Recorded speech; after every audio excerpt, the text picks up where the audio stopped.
ನಮಸ್ಕಾರ ಗುರು, ನೀನು ನೋಡ್ತೀರಾ ಸಂತೋಷ್ ಸ್ಟೋರೀಸ್. ನಾನು ನಿಮ್ಮ ಪ್ರೀತಿಯ ಸಂತೋಷು. ಇವತ್ತಿನ ವಿಚಾರ ಬಂದು ಗುರು, RCB ತಂಡ 2025ಗೆ ಪ್ಲೇಯಿಂಗ್ ಲೆವೆನ್ ಯಾವ ರೀತಿ ಮಾಡ್ಕೋಬೇಕು ಅಂದರೆ ಟೀಮ ಯಾವ ರೀತಿ ಕಟ್ಟಬೇಕು ಆಕ್ಷನಲ್ಲಿ ಅಂತ ಫುಲ್ ಅಪ್ಡೇಟ್ ಬಂದಿದೆ ಅಂತ ಹೇಳಬೇಕು. ಯಾವ ರೀತಿ ಇರಬೇಕು ನಮ್ಮ RCB ತಂಡದ ಪ್ಲೇಯಿಂಗ್ ಲೆವೆನ್, ನಮ್ಮ ಟೀಮ್ ಯಾವ ರೀತಿ ಇರಬೇಕು 2025ಗೆಲ್ಲ ಸಂಪೂರ್ಣ ಮಾಹಿತಿ ಕೊಡ್ತೀನಿ. ಅದಕ್ಕಿಂತ ಮುಂಚೆ ಇನ್ನು ನಮ್ಮ ಚಾನಲ್ಗೆ ಸಬ್ಸ್ಕ್ರೈಬ್ ಆಗಿಲ್ಲ ಅಂದರೆ ಕೂಡಲೇ ಕೈಗಡಿ ಕಾಣೋ ಸಬ್ಸ್ಕ್ರೈಬ್ ಬಟನ್ ಮೇಲೆ ಕ್ಲಿಕ್ ಮಾಡಿ ಸಬ್ಸ್ಕ್ರೈಬ್ ಆಗಿ, ಹಾಗೆ ಪಕ್ಕದಲ್ಲಿ ಬೆಲ್ಲೈಕ ಪ್ರೆಸ್ ಮಾಡಿ ಆಲ್ ಅಂತ ಸೆಲೆಕ್ಟ್ ಮಾಡಿ. ಯಾಕಂದ್ರೆ ಮಾಡೋಕೆ ಬರ್ತೀನಿ ಹೇಳೋಕ್ಕಿಂತ ಮುಂಚೆ ನೀವು ನೋಡ್ಬೋದು ಗುರು, ಸಬ್ಸ್ಕ್ರೈಬ್ ಆದ್ರೆ. ಹಾಗಾದರೆ ಬನ್ನಿ ತಡ ಮಾಡೋದಕ್ಕೆ ವಿಡಿಯೋನ ಶುರು ಮಾಡೋಣ. ಗುರು, 2025ಗೆ ನಮ್ಮ RCB ತಂಡ ತುಂಬಾ ಬಲಿಷ್ಠ ಆಗಬೇಕು ಅಂತ ನಿಮ್ಮ ಪ್ರಕಾರ RCB ತಂಡ ಯಾರನ್ನ ಪಿಕ್ ಮಾಡ್ಕೋಬೇಕು, ಯಾರನ್ನ ಟಾರ್ಗೆಟ್ ಮಾಡಬೇಕು RCB ತಂಡ ಅಷ್ಟೇ ಕಮೆಂಟ್ಸಲ್ಲಿ ಕಮೆಂಟ್ ಮಾಡಿ ಗುರು. ನೋಡೋಣ ಎಷ್ಟು ಜನ ಕನಸ ಕಮೆಂಟ್ ಮಾಡ್ತಾರೆ ಅಂದರೆ. ಹೆಚ್ಚಾಗಿ ಬೇಡ, ಈ ವಿಡಿಯೋನ ಒಂದು 100 ಜನಕ್ಕೆ ಶೇರ್ ಮಾಡಿ. 100 ಜನಕ್ಕೆ ಯೂಸ್ ಕೊಡಿಸಿ ಸಾಕು. ಒಂದು 20-10 ಯೂಸ್ ಬರುತ್ತೆ ಹೆಚ್ಚು ವಿಡಿಯೋ ನನಗೆ ಗೊತ್ತು. ಒಂದು 100 ಜನಕ್ಕೆ ಶೇರ್ ಮಾಡಿ ಸಾಕು. 100 ಯೂಸ್ ಕೊಡಿಸಿ ಅಂತ ಹೇಳ್ತೀನಿ ಗುರು. ಕೊಡಿಸಿಲ್ಲ ಅಂದ್ರೆ ಬೇಡ, ವಿಡಿಯೋ ನೋಡಿ ನೀವೇ ಸಾಕು ಪೂರ್ಣ ಅಂತ ಹೇಳ್ತೀನಿ ಗುರು. ನಮ್ಮ RCB ತಂಡಕ್ಕೆ ಇರೋ ಟೀಮ್ ಹೊಸ ಇದ್ದಂಥ ಆಟಗಾರ ಯಾರು ಬೇಕಪ್ಪ ಅಂತಂದ್ರೆ ವಿಲ್ ಜಾಕ್ಸ RCB ತಂಡ ಕರ್ಕೋಬೇಕು, ಮತ್ತೆ ಗ್ಲೇನ್ ಮ್ಯಾಕ್ಸ್ವೆಲ್ನ ಕರ್ಕೋಬೇಕು, ಸಿರಾಜ್ ಮಿಯಾರ್ನ ಕರ್ಕೋಬೇಕು ಅಂತ ಹೇಳ್ತೀನಿ. ಇನ್ನು ಅದು ಬಿಟ್ಟು ನಮ್ಮ ಕನ್ನಡಿಗ ವಿಜಯ್ ವೈಚಕ್ಕನ್ನು ಕರ್ಕೋಬೇಕು ಅಂತ ಹೇಳ್ತೀನಿ. ಇನ್ನು ಇವ್ರ ಜೊತೆಗೆ ಯಾರಪ್ಪ ಪ್ಲೇಯಿಂಗ್ ಲೆವೆನ್ ಆಡುವಂಥ ಆಟಗಾರರು ಕರ್ಕೋಬೇಕು RCB ತಂಡ ಅಂದರೆ ನಮ್ಮ ಕನ್ನಡಿಗ KL Rahul, Yuzvendra Chahal, Mitchell storks ಇದ್ದಾರೆ.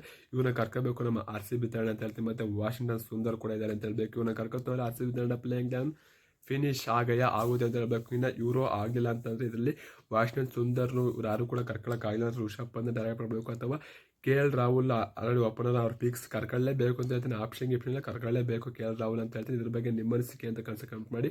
ಮತ್ತು ಇನ್ನೊಬ್ರು ಆಟಗಾರ ಯಾರಪ್ಪ ಅಂತಾರೆ, ಇನ್ನು ಯಾರು ಕೂಡ ಕೌಗಿಸೋರು ಅಬಾಡೆ ಇದ್ದಾರೆ ಅಂತ ಹೇಳ್ಬೇಕು, ಅವನು ಕೂಡ ಪಿಕ್ ಮಾಡ್ಕೋಬೋದು. ಇವರೆಲ್ಲ ಆಪ್ಷನ್ ಆಗಿ ಇಟ್ಕೋಬೇಕು RCB ತಂಡ ಅಂತ ಹೇಳ್ತೀನಿ. ಆಪ್ಷನ್ ಎಲ್ಲ ಟಾರ್ಗೆಟ್ ಮಾಡಲೇಬೇಕಾಗಿತ್ತು. ಸರ್ ಅಬಾಡೆ ಇತ್ತು ಅಂದರೆ ಪವರ್ ಪ್ಲೇಲು ಬೌಲಿಂಗ್ ಮಾಡ್ತಾರೆ, ಡೆತ್ತಲ್ಲೂ ಬೌಲಿಂಗ್ ಮಾಡ್ತಾರೆ ಅಂತ ಹೇಳ್ಬೇಕು. ನಮಗೆ RCB ತಂಡಕ್ಕೆ ಕಳೆದ ವರ್ಷ ಪವರ್ ಪ್ಲೇಲ್ ಮಾಡೋಂಥ ಬೌಲರ್ಸ್ಗಳು ಯಾರು ಇತ್ತಿಲ್ಲ ಅಂತ ಹೇಳ್ಬೇಕು. ವಿಕೆಟ್ ತಗೊಂಡಂಥ ಬೌಲರ್ಸ್ಗಳು ಯಾರು ಇತ್ತಿಲ್ಲ ಅಂತ ಹೇಳ್ಬೇಕು. ಈ ವರ್ಷ ಬೇರೆ ಚೇಂಜ್ ಮಾಡ್ಕೋಬೇಕು ಅಂತ ಹೇಳ್ತೀನಿ. ಇನ್ನು ಅದು ಬಿಡ್ತು ಅಂತಂದರೆ ಭುವನೇಶ್ವರ್ ಕುಮಾರ್ ಇದ್ದಾರೆ ಗುರು, ಬೆಂಕಿ ಬೆಂಕಿ ಬೆಂಕಿ ಬೌಲರ್ ಅಂತ ಹೇಳಬೇಕು. ಭುವನೇಶ್ವರ್ ಕುಮಾರ್ ಅವ್ರನ್ನ ಕರ್ಕೋತಾರೆ. ಪವರ್ ಪ್ಲೇನ್ ಮಾತ್ರ 3 ಓವರ್ ಅವ್ರದ್ದೇ ಹಾಕ್ಸಿ ಆಡ್ಸಾಕ್ತಾರೆ ಅಂತ ಹೇಳ್ಬೇಕು. ಅವರು ಬೇಕೇ ಬೇಕು ನಮ್ಮ ಭುವನೇಶ್ವರ್ ಕುಮಾರ್ RCB ತಂಡಕ್ಕೆ ಅಂತ ಹೇಳ್ತೀನಿ. ಕಳೆದ ವರ್ಷ ಹೆಸರಾಗಿ ಚೆನ್ನಾಗಿ ಬೌಲಿಂಗ್ ಮಾಡಿದ್ರು ಅಂತ ಹೇಳ್ಬೇಕು. ಆದರೆ ಬಿಟ್ಟಿದ್ದಾರೆ, ಯಾಕಂತಾರೆ ಅವ್ರ ಟೀಮ್ ಆ ರೀತಿ ಬ್ಯಾಟಿಂಗ್ ಅಟ್ಯಾಕ್ನ ಮತ್ತೆ ಸ್ಟ್ರೆಂತ್ ಮಾಡ್ಕೊಂಡು ಉಳಿಸ್ಕೋಬೇಕು ಅಂತ ಆ ಟೀಮ್ ಬೇಕಿತ್ತು. ಯಾಕಂದ್ರೆ ಕಳೆದ ವರ್ಷ ಫೈನಲಿಸ್ಟ್ ರನ್ನರ್ ಆಫ್ ಆಗಿದ್ದಾರೆ. ಆ ಕಾರಣದಾಗಿ ಆ ಟೀಮ್ನ ಉಳಿಸ್ಕೋಬೇಕು ಬ್ಯಾಟಿಂಗ್ ಅಂತ. ಅವ್ರು ಬ್ಯಾಟಿಂಗ್ ಆಡೋದು ಜಾಸ್ತಿ ಒತ್ತು ಕೊಟ್ಟಿದ್ದಾರೆ ಅಂತ ಹೇಳಬೇಕು. ಮತ್ತು ಭುವನೇಶ್ವರ್ ಕುಮಾರ್ ಕರ್ಕೋತಾರೆ RCB ತಂಡಕ್ಕೆ ಬೆಟರ್ ಆಪ್ಷನ್ ಆಗುತ್ತೆ ಅಂತ ಹೇಳಬೇಕು. ಮತ್ತು ಇನ್ನೊಂದು ವಿಚಾರಪ್ಪ ಅಂತ ಅಂದರೆ SRH ATM ಕಾರ್ಡ್ಗಳು ಯಾವೂ ಇಲ್ಲ.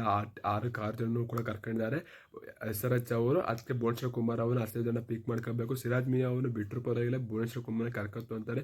ಬೌಲಿಂಗಲ್ಲಿ ಸ್ಪಿಂಗ್ ಮಾಡ್ತಾರೆ, ಒಳ್ಳೆ ಡೆತ್ತಲ್ಲಿ ಮಾಡೋಕ್ಕಾಗಿಲ್ಲ ಅಂತಾರೆ. ಪವರ್ ಪ್ಲೇಲಿ ವಿಕೆಟ್ ತಗೊಳ್ತಾರೆ RCB ತಂಡಕ್ಕೆ ಅಂತ ಹೇಳ್ತೀವಿ. ಡೆತ್ತಲ್ಲಿ ಬೇಕಾದ್ರೆ ಕಗಿಸೋರು ಅಬಾರ್ಡ್ ಅವ್ರು ಇರ್ತಾರೆ, ಅವ್ರನ್ನ ಆಡಿಸ್ಕೋಬೋದು. ಕರ್ಕೋತಾರೆ ಕಗಿಸೋರು ಅಬಾರ್ಡ್ನ, ಮತ್ತು ವಿಜಯ್ ವೈಶಾಖ್ ಇರ್ತಾರೆ, ಅವ್ರನ್ನ ಆಡಿಸ್ಕೋಬೋದು ಅಂತ ಹೇಳ್ತೀನಿ. ಎಷ್ಟು ಟೈಮ್ ಇರ್ತಾರೆ ಅವರು ಕೂಡ ಮಾಡ್ತಾರೆ ಅಂತ ಹೇಳಬೇಕು.